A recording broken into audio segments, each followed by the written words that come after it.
శోభా, శోభా. ప్రశాంత్, ప్రశాంత్, అమ్మా. ప్రశాంత్.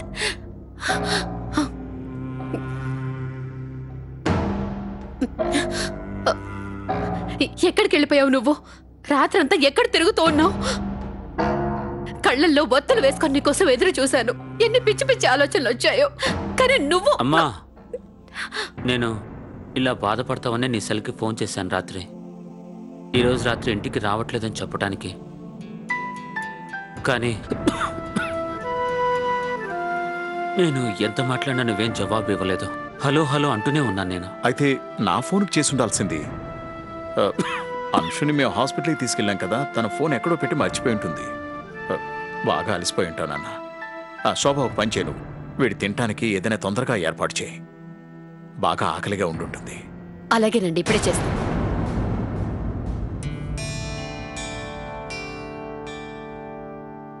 ప్రశాంత్, అంశు స్కూల్కు వెళ్ళాడు. స్కూల్ అది అది నేను వాడి కోసం తీసుకొచ్చాను. చూశాడంటే చాలా హ్యాపీగా ఫీల్ అవుతాడు. స్కూల్ నుంచి రాగానే ఇస్తున్నా అంశుకి.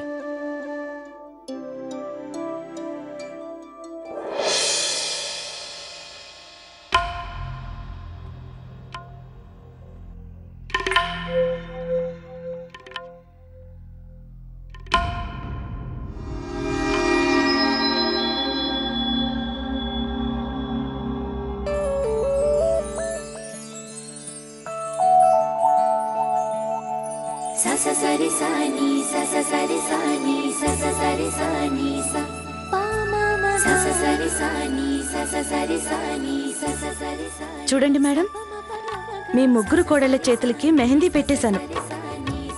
అచ్చం పెళ్లి కూతురులాగా ఉన్నారు కదా? అవునత్తమ్మా, చూడండి, అందంగా ఉన్నాయి కదా?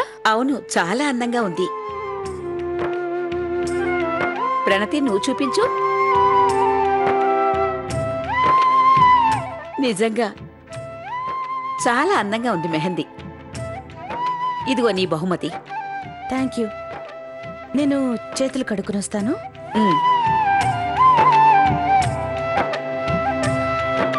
అందరూ అనేది నిజమే. నేను నిజంగా భాగ్యశాలిని.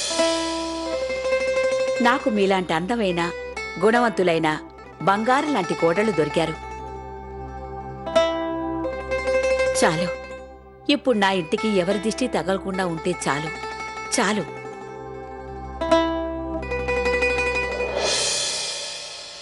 సరే గాని పొగడతల తర్వాత విందురు. మీరందరూ లేవండి, బోల్డ్ అంత పని చేయాలి కదా. సాయంత్రం ఇంట్లో పూజ పెట్టుకున్నాం కదా. ఒకసారి పిల్లలు తయారయ్యారో లేదో కూడా చూడండి. అది కూడా మెహందీ చెదరకుండా బాగా ఎర్రగా పండాలి చెప్తున్నా. సరేనా?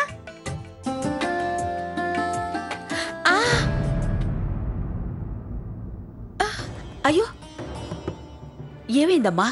నీకేం కాలేదుగా? బాగానే ఉన్నాను అత్తయ్య, కానీ చాలాసేపటి నుంచి కూర్చున్నాను కదా, అందుకే కాస్త నడుం పట్టేసినట్టుంది. అయ్యో, తప్పంతా నాదేనమ్మా. నిన్నీ స్థితిలో ఇంతసేపు కూర్చోబెట్టకుండా ఉండాల్సింది. యశ్వంత్, ఇలా రా బాబు. బాబు, ఆర్తి ఆరోగ్యం బాగాలేదనిపిస్తోంది. కాస్త తన్ని గదిదాకా తీసుకెళ్ళు. వీళ్ళందరూ మెహందీ పెట్టుకున్నారు. వెళ్ళు.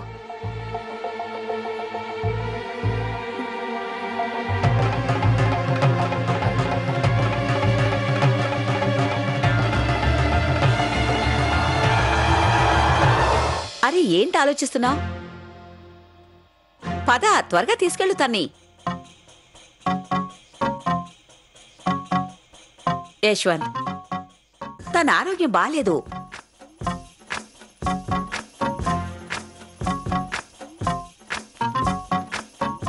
లేదు లేదు, నేను బానే ఉన్నాను.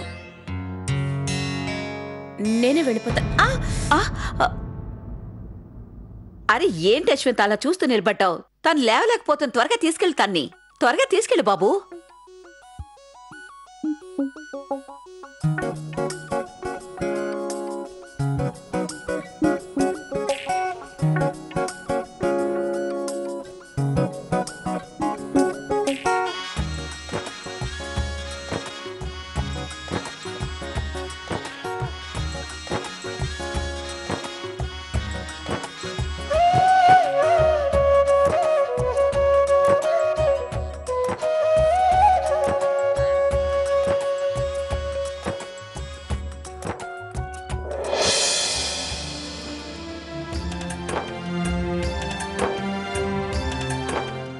ఎంత అందమైన జంటో యశ్వంత్ ఆర్తిలది. భగవంతుడా, వీళ్ళిద్దరి జంట ఎప్పటికీ ఇలాగే ఉండాలి. వీళ్ళిద్దరి మధ్య ఎప్పుడూ ఎవరూ రాకూడదు.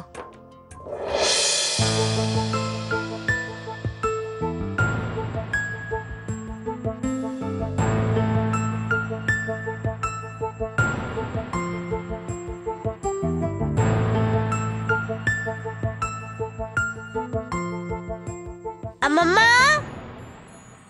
అమ్మమ్మ వచ్చేసాడు.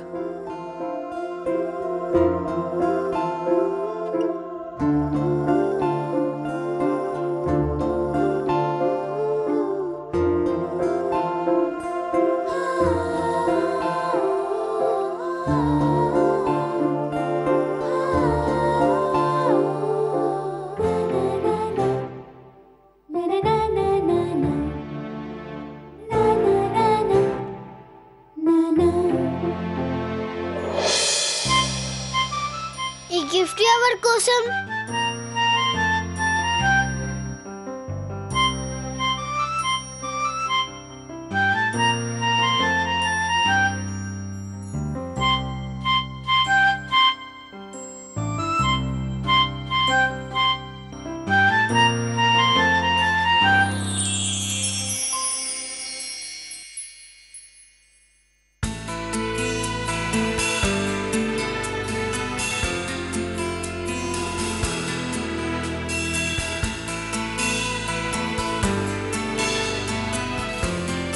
వావ్!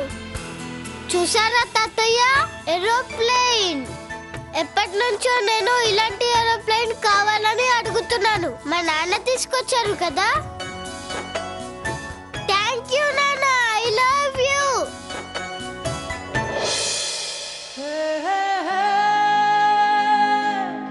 డాడీ,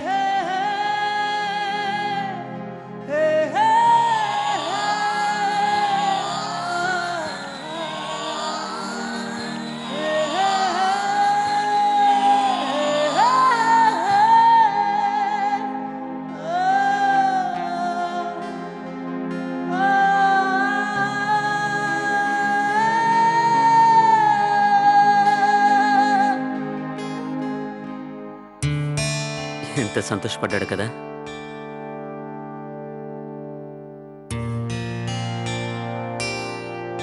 నాన్నగారు, నిజం చెప్పాలంటే తండ్రి కొడుకుల బంధం అంటే ఏంటో ఈరోజు నాకు అర్థమైంది.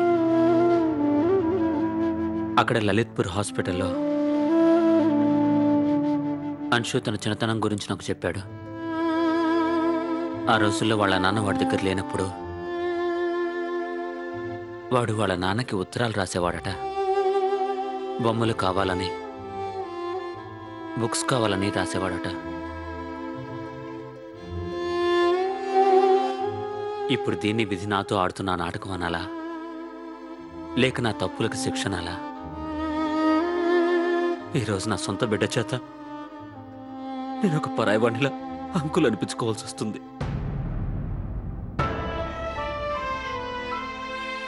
నాన్నగారు, బహుశా నేను నా కుటుంబాన్ని ఇంకొకరి కుటుంబంగా అయ్యే అవకాశం ఇవ్వకుండా ఉండుంటే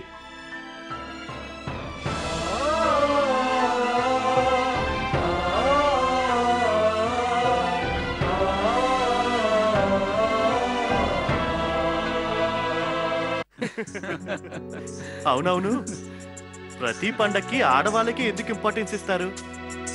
ఎప్పుడైనా భార్యలు భర్తలకి షేర్వాణీలు లేదా సూట్లు కొని తీసుకొచ్చి, ఏవండి ఇవి వేసుకోండి, అందంగా రెడీ అవ్వండి ఎప్పుడైనా చెప్పారా? కరెక్ట్ గా చెప్పావు. నేను బాగా సంతోషంగా ఉన్నాను అన్నయ్య, ఎందుకంటే ప్రణతి ఇవాళ ఇంకా అందంగా కనిపించబోతుంది. అన్నయ్య నాకు గనక చేతనైతే ఇలాంటి పూజలు పండుగలు రోజు జరుపుకుంటాను. అదే ఈ హస్బెండ్ అండ్ వైఫ్ టైప్స్ వి.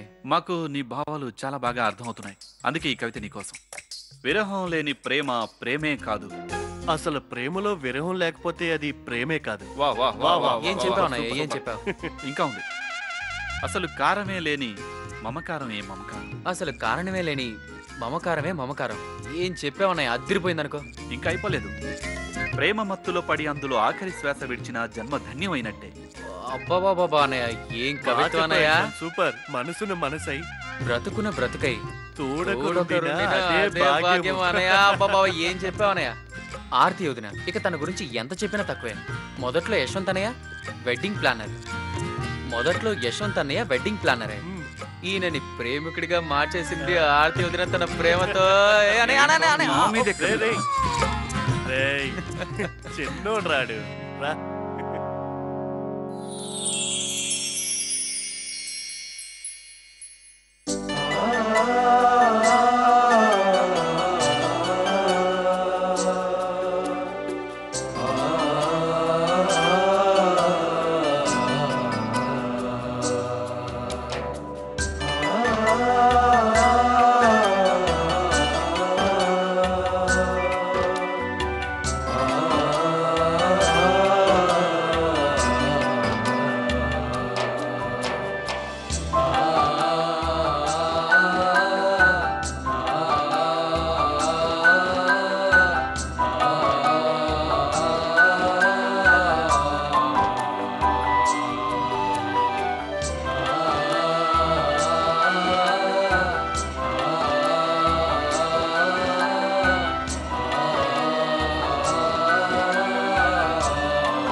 పంకజ్,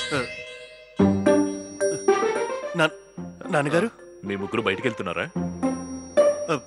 నాన్నగారు అది పాన్ తినడానికి, ఐస్ క్రీమ్ తినడానికి, హల్వా తినడానికి.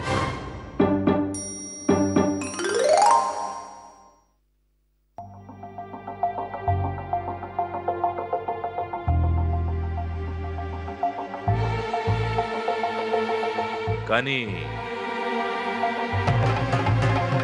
బయటికి వెళ్ళటానికి దారి మీ వెనకుంది కదా.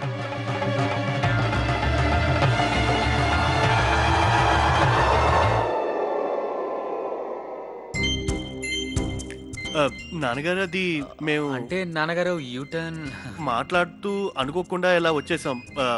యశ్వంత్ కూడా నాకు చెప్పలేదే. నేను నీకు చెప్పానన్నయ్య. లేదు, నేను నేను నేను చిన్నోడికి చెప్పాను. ఎలా మర్చిపోయావా?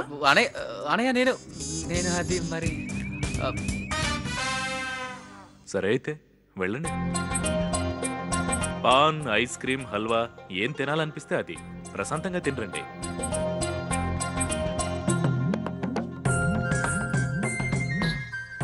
నేను కూడా మా కాలంలో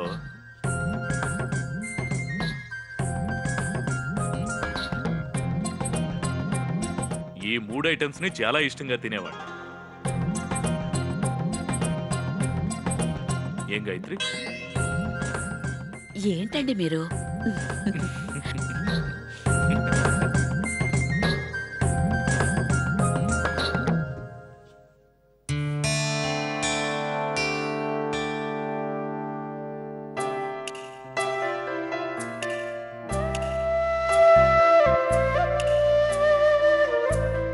పదండి పదండి, చాలా పని ఇంకా మిగిలింది. రండి.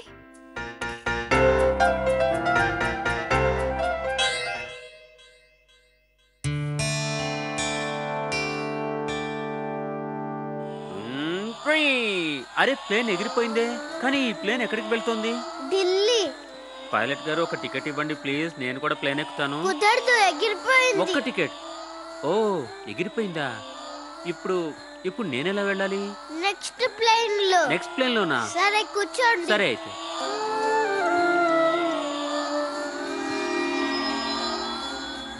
ఏవండి,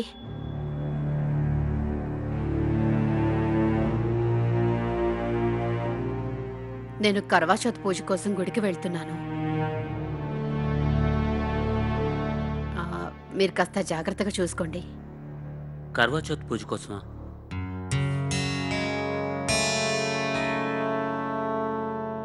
కానీ నువ్వు నాన్నగారు నాన్నగారు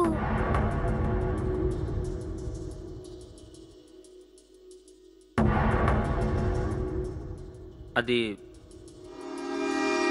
అంకల్ లేకుండా మీరు పూజ ఎలా చేయగలరు? ఆయన కూడా తీసుకెళ్ళండి మీతో పాటు. లేదు బాబు, లేదు. నేను తనతో పాటు గుడికి వెళ్ళలేను. అంశుని జాగ్రత్తగా చూసుకోవాలి. తనకి టైంకి మందులు కూడా ఇవ్వాలి కదా. మీరు కూడా వెళ్ళండి తాతయ్య. ఇప్పుడు మీ ఇద్దరు కలిసే కదా గుడికి వెళ్తారు.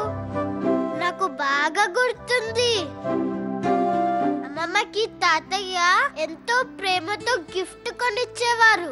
అలాగా? అవును కదా? మీరు వెళ్ళండి, నేను ఇక్కడే అంశుతో పాటు ఉంటాను.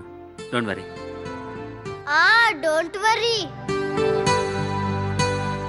జాగ్రత్తగా ఉండండి. అలాగే.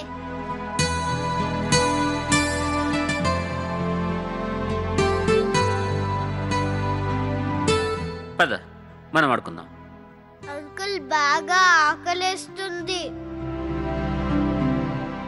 ఆకలేస్తుందా? ఇంత సడన్ గానా? మరి మీ అమ్మమ్మతో ఈ విషయం ఎందుకు చెప్పలేదు?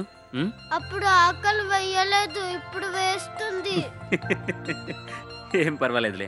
సరే చెప్పు, ఏం తింటావు? మమ్మీ చేసే నూడిల్స్. నూడిల్సా? ఇదేదో బాగుందే.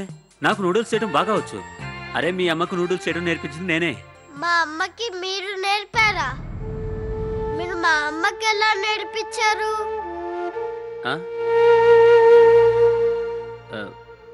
లేదు, నేర్పించలేదు. కానీ నేనేం చెప్తున్నానంటే, నేను మీ అమ్మ కంటే కూడా నూడిల్స్ చాలా బాగా చేస్తానని చెప్తున్నాను. నిజంగానా? అవునంశు, నువ్వు ముందు నేను చేసిన నూడిల్స్ తిను, ఆ తర్వాత చెప్పు మీ అమ్మ బాగా వంట చేస్తుందా లేక నీ ఫ్రెండ్ అంకులా. ఓకే? ఓకే. yes. పద. పునర్వివాహ